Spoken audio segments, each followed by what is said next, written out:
شخص نزد حسن بصری رحمه الله آمد گفت فقیر هستم، گفت برو استغفار کن.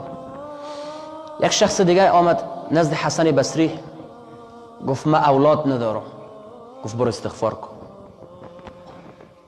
شخص دیگه ای آمد از زراعت و کشت خود شکایت کرد، گفت زمین ها خشک شد، باران وجود نداره، گفت برو استغفار کن. یک شخص نزد حسن بصری رحمه الله نشستگی به گفته حسن،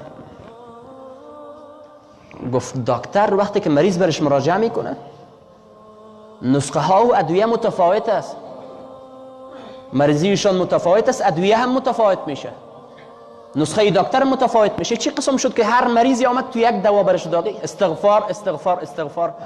میگه تو این قول پروردگار نشنیدی که میگه فقلت استغفروا ربکم انه کان غفارا یرسل السماء علیکم مدرارا ويمددكم باموال وبنين ويجعل لكم جنات ويجعل لكم انهارا. میگه قول پروردگار نشنیدی که گفته که شما استغفار بگوین من گناهایتون را عفو میکنم. یرسل السماء علیکم مدرارا، باران بالایت نازل میکنم. و یمددکم باموال و بنین، مال شما را اضافه میکنم، شما را فرزند نصیب میکنم. و یجعل لكم جنات و یجعل لكم انهارا، شما را باغها و نهرها و جویها نصیب میکنم. در این آیت 5 ضرورت انسانی که انسان به خیل نیازمند ذکر شده. گفتی آیت پروردگار را نشنیدی؟ یک آیت قرآن هست.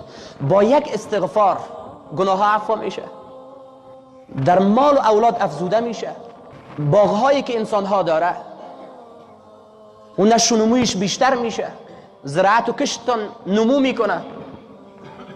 گفتی آیه را نشنیدی؟